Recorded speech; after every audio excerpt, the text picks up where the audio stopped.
Good morning, students. Today we are going to discuss about the chapter number 2, national income. Okay. So, what is the meaning of national income? First, the introductions. National income provides a comprehensive measures of the economic activity of a nation.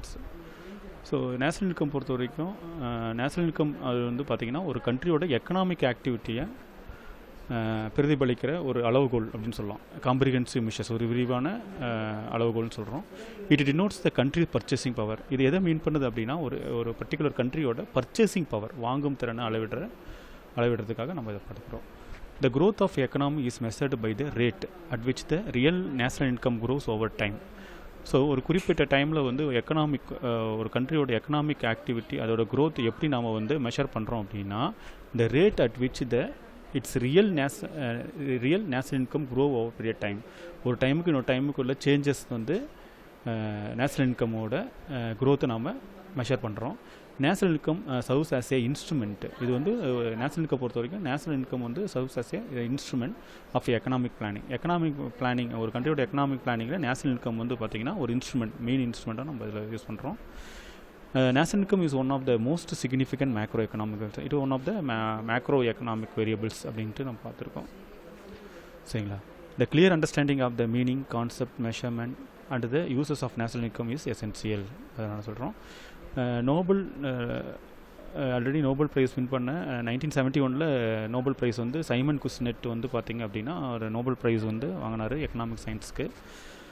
So அவர் வந்து not only economist and also the statistician. அவர் வந்து first person who introduce the concept of national income அப்படிங்கிறது. அடுத்து meaning of national income. So பொதுவாக சொன்னால் national income அப்படின்னா national income means the total money value of all final goods and service produced in a country. Total money value of all final goods and service produced in a country during a particular period of time. அப்படி particular period of time அப்படின்னா usually 1 year அப்படிங்கிறது தான் meaning of national income. சரி.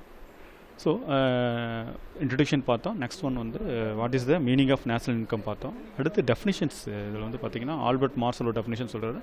Simon Kuznets அப்படிங்கிற ஒரு definitions கொடுத்துருக்காரு. Total there are 2 definitions for national income.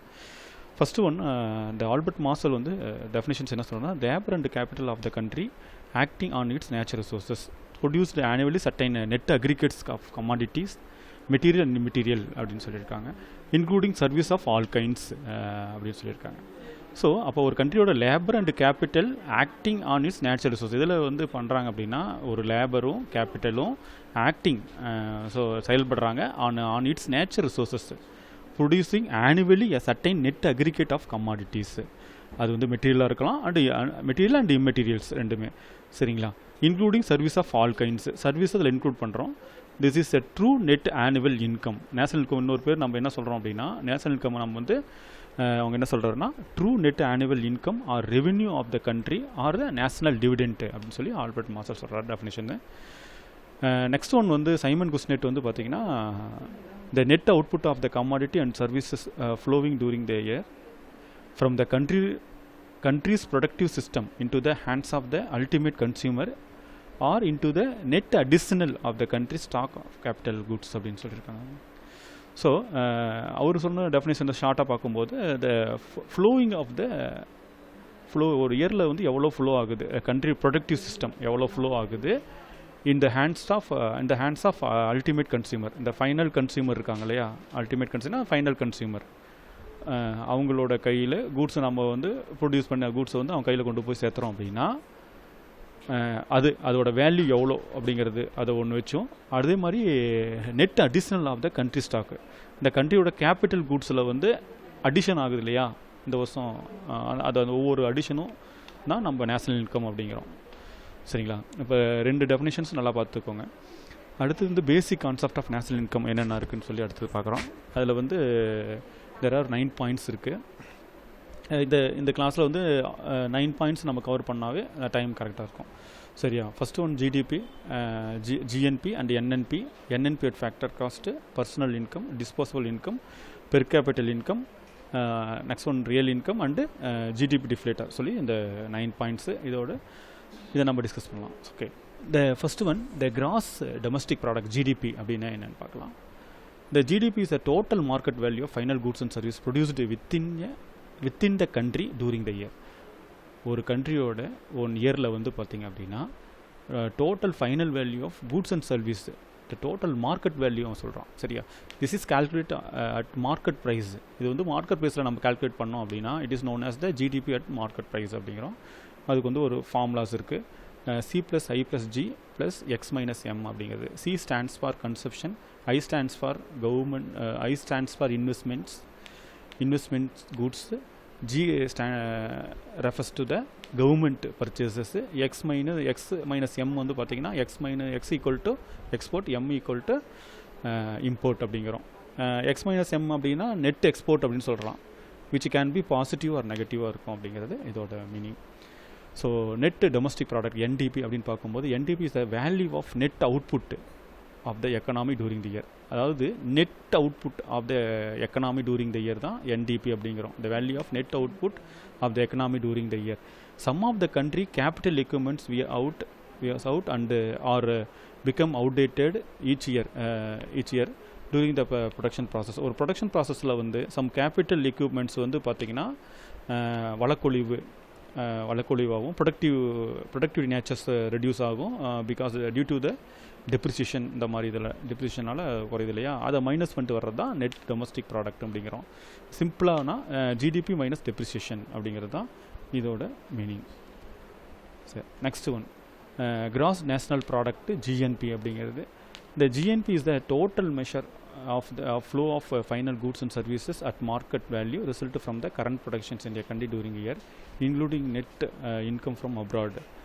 GNP include 5 type of final goods and services. GNP நம்ம பார்க்கும்போது சிம்பிளாக அண்டர்ஸ்டாண்ட் பண்ணோம்னா the total measure of the flow of final goods and services at market value resulting from the current productions in a country. ஒரு கண்ட்ரியோட total value வந்து flow of final goods and services தான் சொல்கிறதில்ல. So first நான் அதில் வந்து என்ன பார்த்தீங்கன்னா GNP includes 5 type of final goods and services. இதில் 5 kinds of final goods and services இருக்குது. ஃபஸ்ட்டு ஒன் வந்து கன்சப்ஷன் சொல்லுவோம், அது stands for C. The value of final consumer goods and services produced in a year to satisfy the immediate wants of the peoples, which refers to the consumption. So இதில் consumption அப்படின்னா the total value of consumer goods வந்து total எவ்வளோ produce பண்ணோம். goods means and also services. The total value of goods and services produced in the year satisfying the immediate wants of the people அப்படிங்கிறது தான் first கன்சப்ஷனில் மீன் பண்ணுறோம். Next one வந்து investment அப்படிங்கிறது தான் stands for I.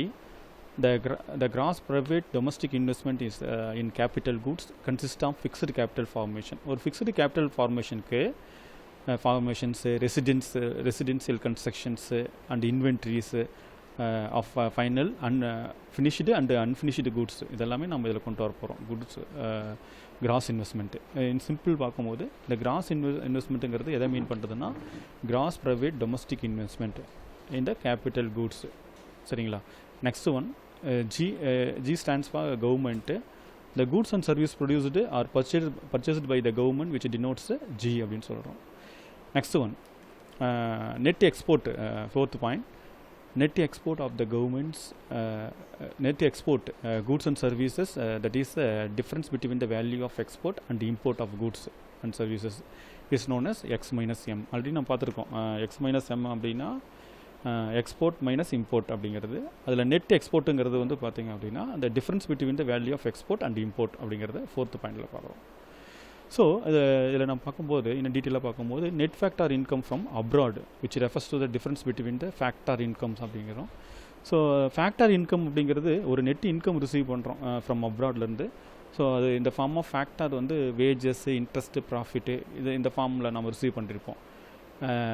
Okay, from the abroad by normal residents of India, the factor income paid the foreign residents, சரிங்களா, for the factor service rendering by them domestic territory in India. சரிங்களா?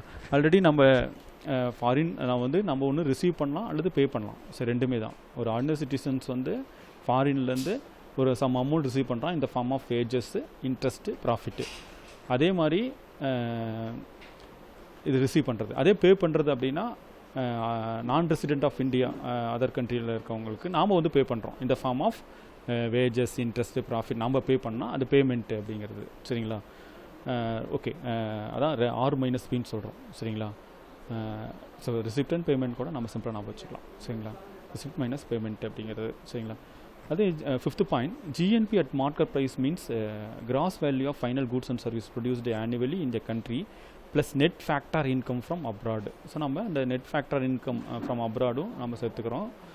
அப்போ ஜிஎன்பியோட formula நம்ம பார்க்கும்போது C+I+G X-M + R-B, இதுதான் இது cross national product ஜிஎன்பியோடது. சரிங்க. Next one வந்து net national product NNP at market price அப்படிங்கிறது. So net national product refers to the value of net output of the economic during the year. Net national product எது refer பண்ணுறது அப்படின்னா that the value of net output of the economic during the year. So NNP obtain by deducting the value of depreciation. அப்போ நம்ம NNP நம்ம எப்படி நம்ம அப்டைன் பண்ணுறோம் அப்படின்னா detect by the depreciation. Depreciation deduct பண்ணி கிடைக்கும். Or replacement allowances of the capital assets. Replacement allowances of the capital assets or depreciation. Okay, என்ன ஃபார்மில் சொன்னாலும் சரி. ஸோ அது வந்து ஜிஎன்பியிலேருந்து நம்ம லெஸ் பண்ணிட்டா நம்மளுக்கு கிடைக்கும். இட் இஸ் எக்ஸ்பிரஸ் ஆஸ் அந்த ஒரு ஃபார்முலா பாருங்கள். NNP = GNP minus depreciation allowances அப்படிங்கிறோம். Depreciation is also called capital consumption allowances அப்படின்னு சொல்லுவோம். capital consumption allowances சொல்லி depreciation சொல்லுவோம். Next one NNP at factor cost. NNP refers to the market value of output. NNPங்கிறது எதை refer பண்ணால் the market value of output, whereas NNP at factor cost is the total of income payment made by the factor of productions. NNP factor cost வந்து total income payment made by the factor of production. ஒரு factor of productions total income வந்து எவ்வளோ earn பண்ணுறாங்க அப்படிங்கிறது NNP வந்து அது factor cost சொல்கிறோம். Thus from the money value of NNP at market value, money value of NNP at market price, we deduct the amount of indirect taxes, add subsidies to arrive the net national income at factor cost. இதில் வந்து நம்ம மெயினாக பார்க்க வேண்டியது indirect taxes இருந்ததுன்னா நம்ம detect பண்ணுறோம், minus பண்ணுறோம். சப்சிடிஸ் ஏதாவது நம்ம அரைவ் ஆச்சு அப்படின்னா அதை நம்ம ஆட் பண்ணுறோம். சரிங்களா? இதுதான் நம்ம பார்க்க வேண்டியது. அப்போ நம்ம ஷார்ட்டாக பார்க்கும்போது NNP at factor cost equal to NNP at market price minus indirect tax plus subsidies அப்படிங்கிறது. Next one personal income. The personal income is the total income received by the individual. அழகாக சொல்லியிருக்காங்க. the personal income அப்படிங்கிறது total income received by the individual அப்படிங்கிற of a country from all sources. ஒரு individual வந்து பார்த்தீங்கன்னா எல்லா சோர்ஸஸில் இருந்தும் income from salary, income from house property, income from capital எதாக இருந்தாலும் சரி. ஸோ இதில் வந்து ரிசீவ் பண்ணுறாரு all source of income before payment of direct tax. அவர் டேக்ஸ் பே பண்ணுறதுக்கு முன்னால் எவ்வளோ சோர்ஸஸ் ஆஃப் இன்கம் வந்து எந்த டிஃப்ரெண்ட் சோர்ஸ்லேருந்து எவ்வளோ இன்கம் வந்து ரிசீவ் பண்ணிருக்காரு, அதுதான் personal income. The personal income is never equal to the national income. எப்பயுமே வந்து பர்சனல் இன்கம் வந்து நேஷனல் இன்கம் ஈக்குவலாக ஆகாது. Because of the former includes the transfer payment whereas the not include in the national. The transfer payment is not include national income. அதனால் வந்து அது இது equal ஆகாது அப்படிங்கிறது தான்.